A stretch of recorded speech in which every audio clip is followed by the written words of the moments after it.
Hi everyone. How is everyone's day going? I hope you are having a wonderful day today. I figured tonight we could relax by reading some classic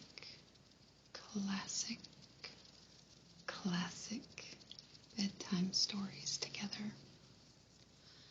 I hope you find these nostalgic, or you may find that you have a new favorite. I have selected 4 of my favorite stories to go over with you this evening. 2 are somewhat new, and 2 are much more classic. So, let's get started. I figured we could start with one of my newer favorites called Otis and the Kittens. Otis and the Kittens. O-T-I-S. Otis.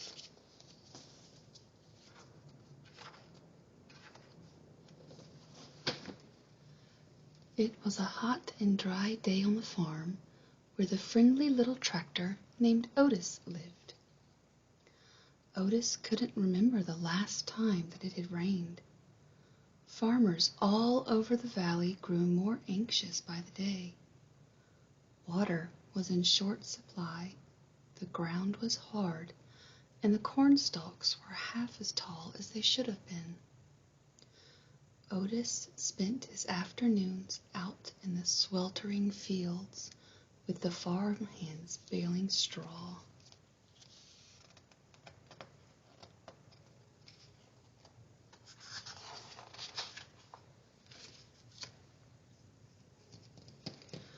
Once the load was full, with a puff and a chuff, Otis would pull the wagon into the old barn down by the bend at Mud Creek. The farmhands would use a pulley to lift each bale up into the loft, where it would be stored for the long winter to come. When the sun had gone over the hill and the work was done, Otis was ready to sit in the shade and rest, but not Otis's friend, the bull.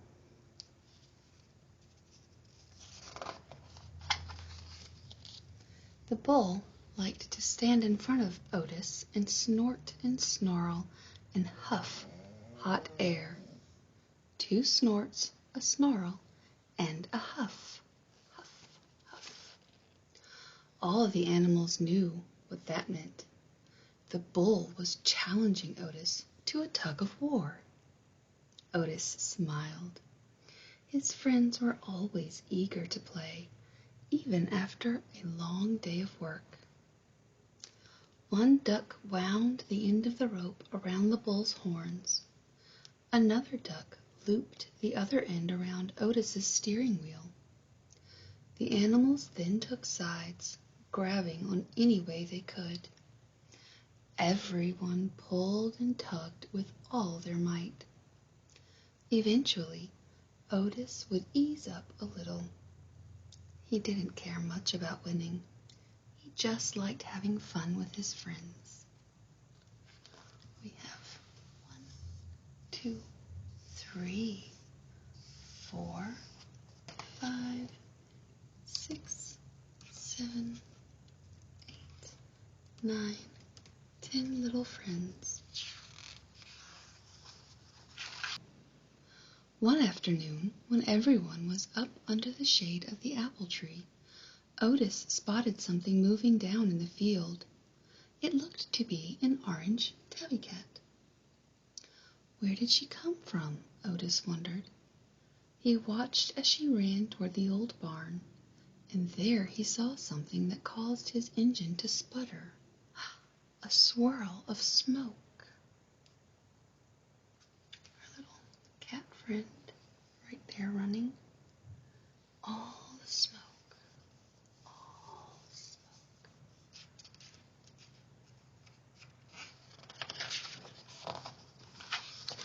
Otis raced to the barn with the animals following behind. They discovered flames coming up from the loft inside the old barn. A fire, a fire, a fire.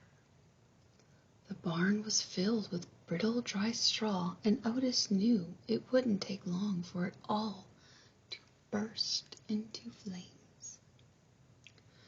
Just then, the tabby cat appeared in the barn window. With a putt-puff, puttity-chuff, Otis rushed into the burning barn. Inside, the flames were growing and smoke was forming a dark cloud. The cat was pacing back and forth, high above on a rafter. Otis chuffed for her to jump down, but the cat wouldn't budge.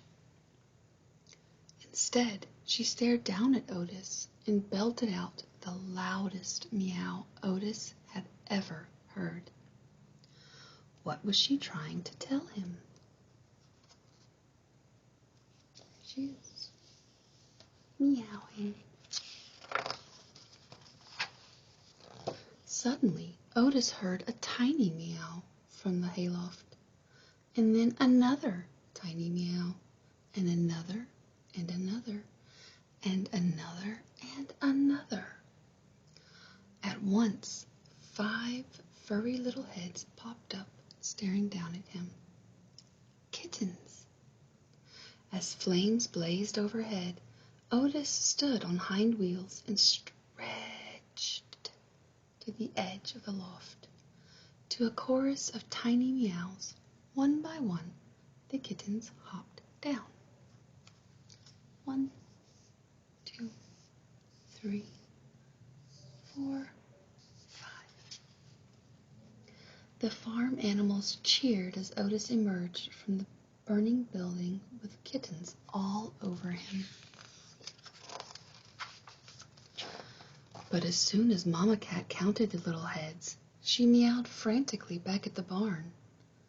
This time Otis had no doubt what she was saying. How many more were still in there, he wondered.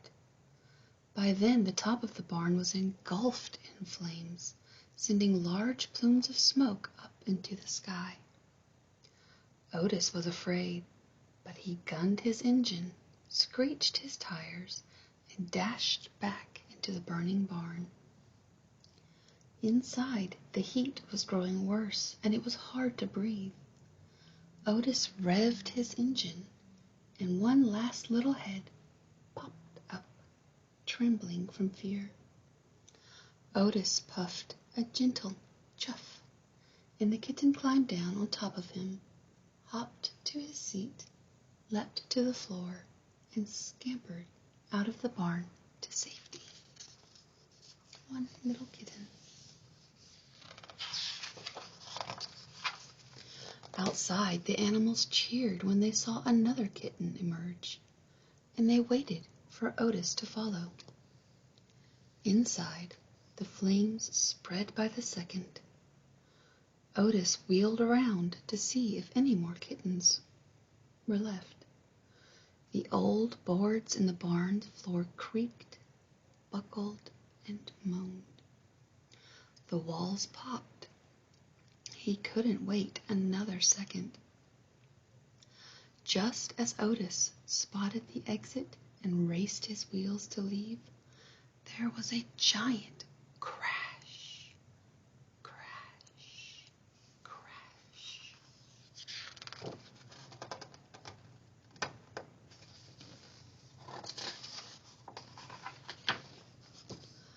The floor collapsed, and Otis plunged into the darkness below.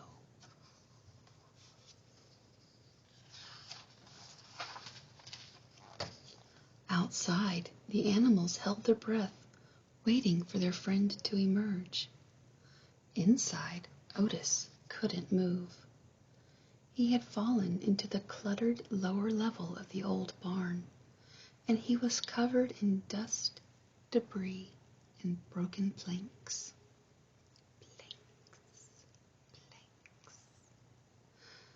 Stuck in the hole with the fire raging above, Otis could hardly puff a breath. Then he heard the siren of the Fire Chief Douglas and the fire engine. The farmer pulled up, and Otis heard him rounding up the animals. Help had arrived. He knew he'd be fine until he heard Fire Chief Douglas holler. Sorry, farmer, the creek's gone dry in the drought, and the water supply is too low to save this old barn. As long as everyone is safe, we'll have to let her burn. Underneath the pile of old broken boards and dust, Otis couldn't see a thing, or move a gasket, and his heart sank deep inside his engine. The animals had grown wild with fear. Farmer counted them one by one. They were all safe and sound. He couldn't figure out why they were acting so crazy. Suddenly, the little calf bolted for the barn door. Her friends followed right behind. Inside the fiery barn, they spotted Otis stuck down in the hole, covered in boards and dust. His engine was barely running. How could they ever get him out? The bull looked up at the rafters and down at Otis. He stood in front of the hole in the floor and snorted and snarled and huffed hot air.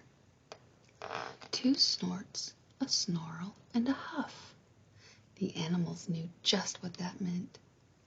One duck grabbed the pulling rope and wound it around the bull's horns. Another duck flew into the hole and hooked it to Otis's steering wheel. The bull snorted and tugged and snarled and pulled, but Otis didn't budge.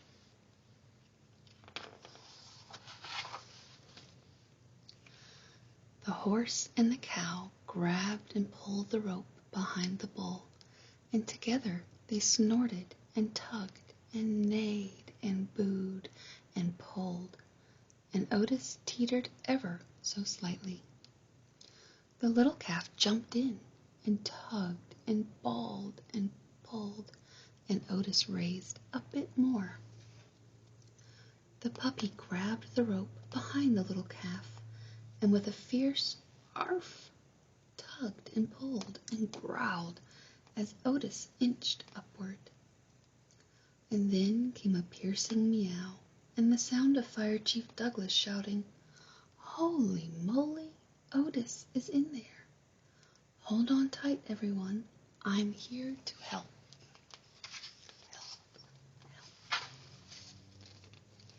Fire Chief Douglas grabbed the end of the rope and tugged and pulled. All together, the animals and Fire Chief Douglas lifted Otis higher and higher until he was suspended above the hole. The ducks swooped in and pulled him over the edge of the opening to where they could lower him to the floor.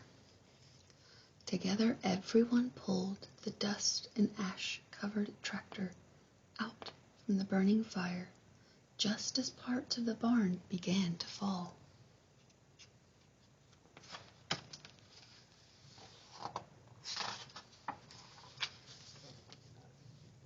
Then Fire Chief Douglas and his men hosed off Otis and wiped down his frame. The cool water revived Otis, and everyone cheered when they heard a faint put, puff, puttity, chuff. It was music to their ears. The kittens jumped up on top of Otis and crawled all over him. Fire Chief Douglas laughed and said, "Farmer, what say we adopt these kittens and their mama? They'd make a mighty fine addition to our firehouse family." Otis puffed a happy chuff. He couldn't think of a better home for his new friends. The end. The end.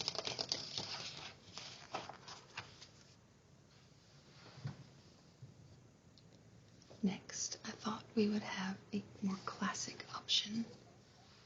Madeline. Are you familiar with this one? M-A-D-E-L-I-N.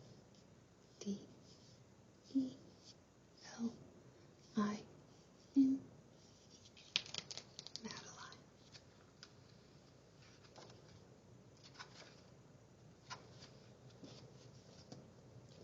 In an old house in Paris that was covered with vines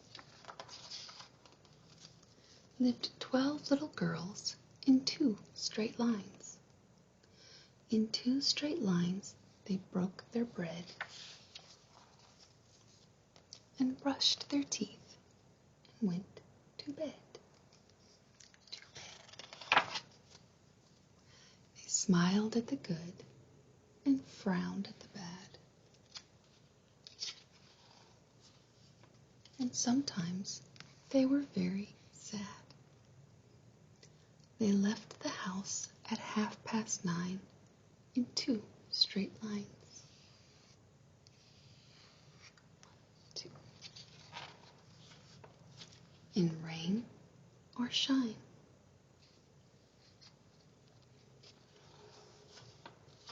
The smallest one was Madeline. She was not afraid of mice. She loved winter, snow, and ice.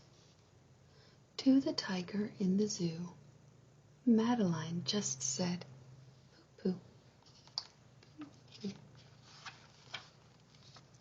And nobody knew so well how to frighten Miss Clavell. In the middle of one night, Miss Clavell turned on her light and said, "Something is not right." Little Madeline sat in bed and cried and cried. Her eyes were red. And soon after Dr. Cohen came, he rushed out to the phone.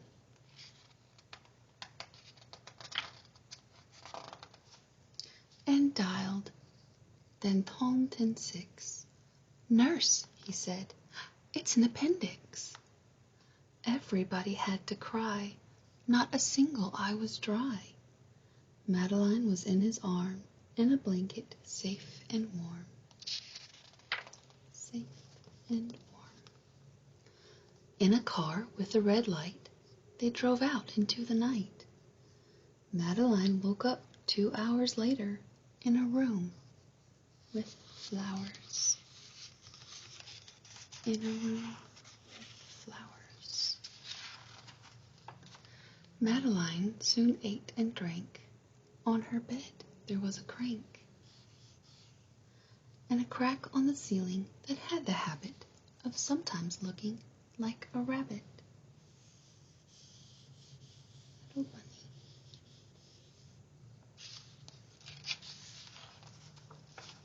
Outside were birds, trees, and sky, and so 10 days passed quickly by. One nice morning Miss Clavell said, "Isn't this a fine day to visit Madeline?" Stopped to get her some flowers.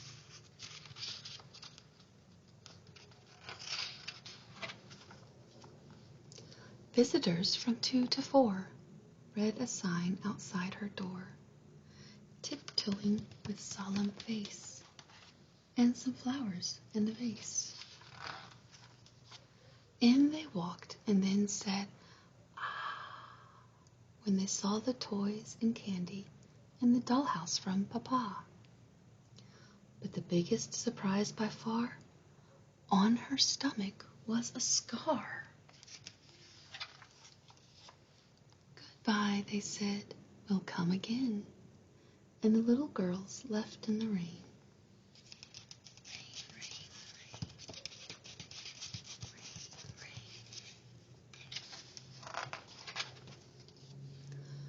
They went home and broke their bread, brushed their teeth, and went to bed. In the middle of the night, Miss Clavel turned on the light and said, "Something is not right," and afraid of a disaster. Miss Clavel ran fast and faster. And she said, "Please, children, do tell me what is troubling you." And all the little girls cried, "Boo-hoo, we want to have our appendix out too." "Good night, little girls. Thank the Lord you are well. Now go to sleep," said Miss Clavel. She turned out the light and closed the door. That's all there is. There isn't any more. There isn't any more.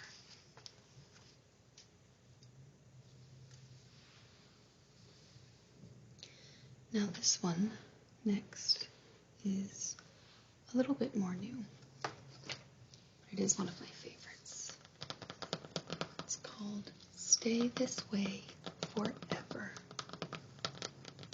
And it has a jacket that I'm going to take off because it gets in the way a little bit.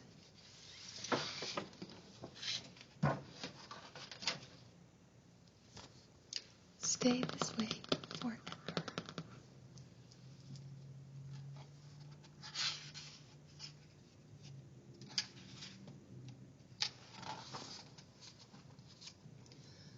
The sleepy sun is setting, and another day is done. The lightning bugs have dimmed their lights, and bedtime has begun.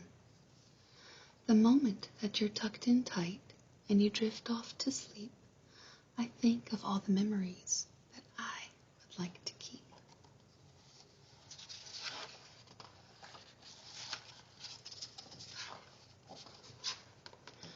Your joyful songs, your belly laughs, the clever things you say, are moments from this fairy tale I cherish every day. Like footprints tracked along the shore, or flower blooms in May, I try to memorize those times before they slip away. I'll hold them close like I hold you, pressed against my heart, and marvel at the child you are as each and every new day starts.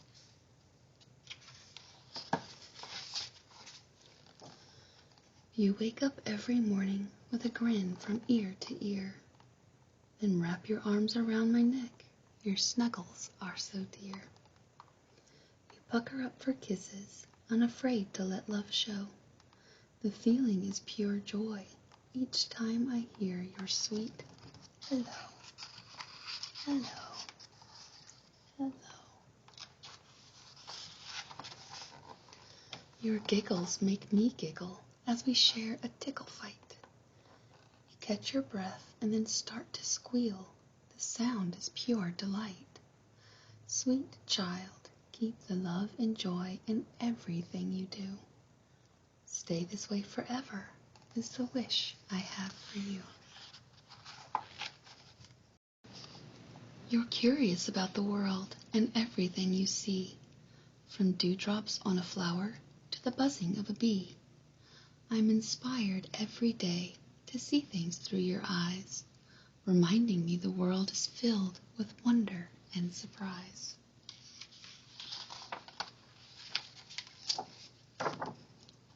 Your innocent and open heart sees only what is good.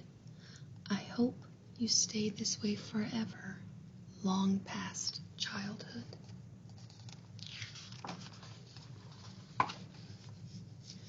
Each day I watch you build the most imaginary things, like castles made for unicorns. and rocket ships with wings. Always keep creating. Let that side of you run wild, so when you find you're all grown up, you'll still dream like a child. When music plays, you're dancing, wiggling, jiggling to the beat. My heart smiles as you close your eyes and move your happy feet. My dream is that you'll stay all this way forever in a day, and dance in celebration of your life along the way.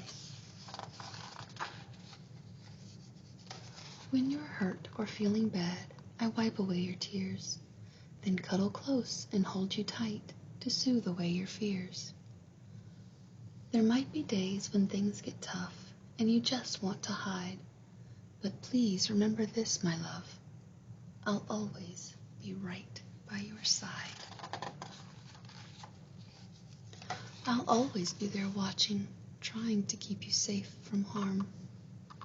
You'll never be too big for me to hold you in my arms.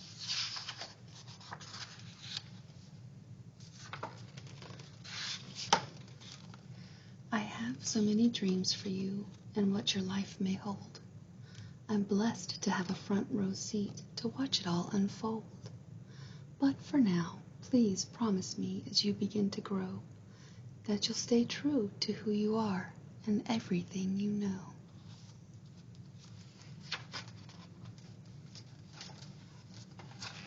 Whether you are 3 years old or even 83, find that feeling in your soul that keeps you wild and free. Fill the world with laughter as you skip and dance and spin, and keep your heart wide open so love comes rushing in.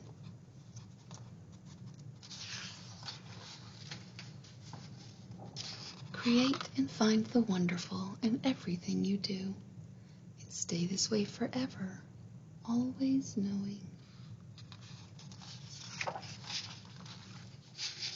I love you.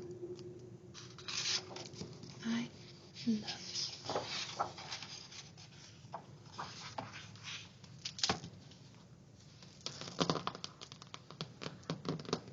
Stay this way forever. And for our last story this evening, a last classic, Corduroy.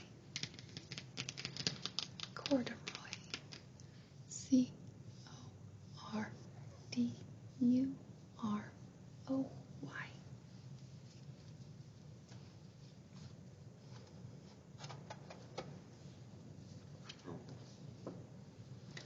Corduroy is a bear who once lived in the toy department of a big store. Day after day, he waited with all the other animals and dolls for somebody to come along and take him home. The store was always filled with shoppers buying all sorts of things, but no one ever seemed to want to take a small bear in green overalls. Then one morning, a little girl stopped and looked straight into Corduroy's bright eyes. "Oh, Mommy," she said, "look, there's the very bear I've always wanted." "Not today, dear," her mother sighed. "I've spent too much already. Besides, he doesn't look new. He's lost the button to one of his shoulder straps." Corduroy watched them sadly as they walked away. "I didn't know I'd lost the button," he said to himself. "Tonight I'll go and see if I can find it." Late that evening, when all the shoppers had gone and the doors were shut and locked, Corduroy climbed carefully down from his shelf and began searching everywhere on the floor for his lost button. Do you see it?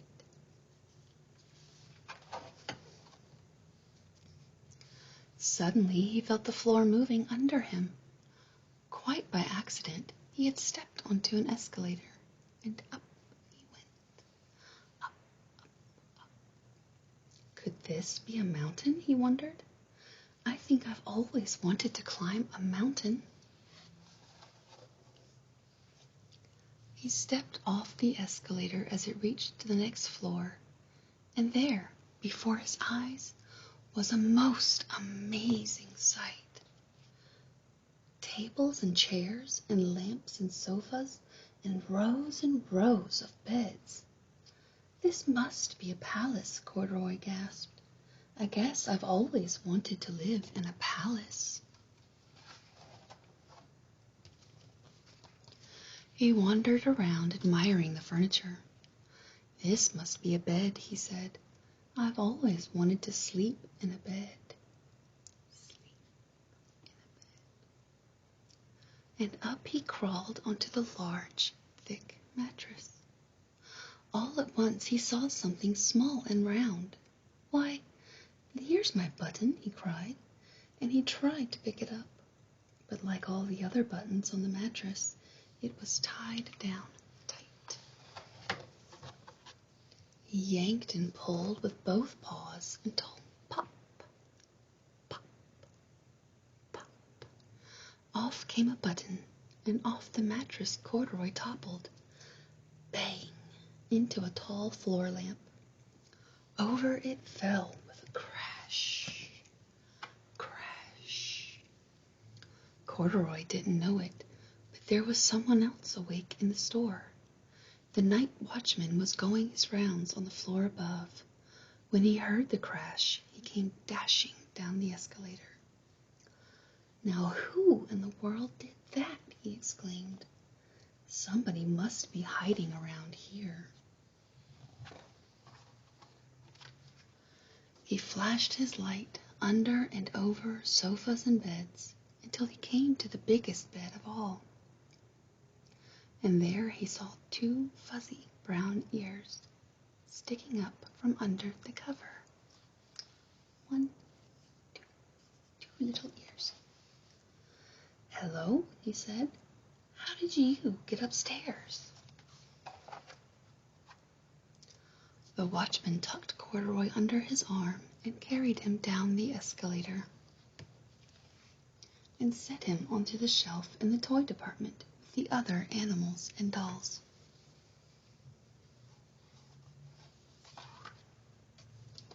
Corduroy was just waking up when the first customers came into the store in the morning, and there, looking at him with a wide, warm smile, was the same little girl he'd seen only the day before.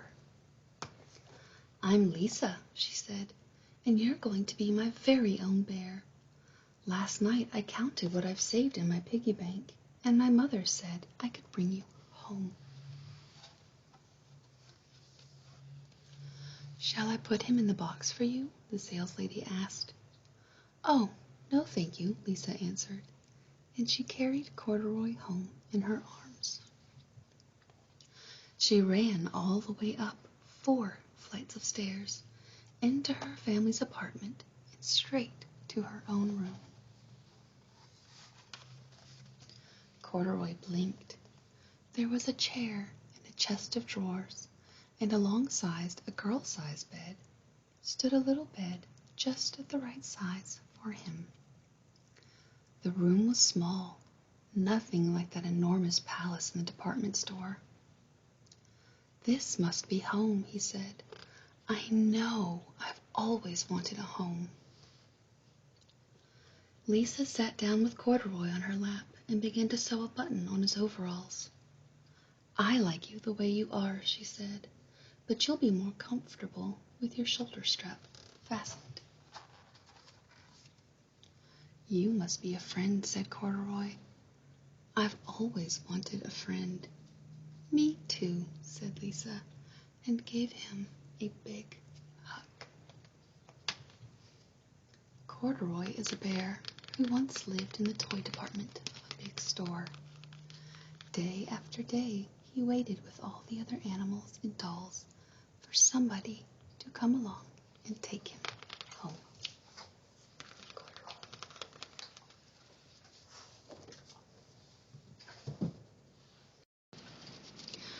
I hope you enjoyed our story time this evening. Those are just a few of my favorite childhood stories.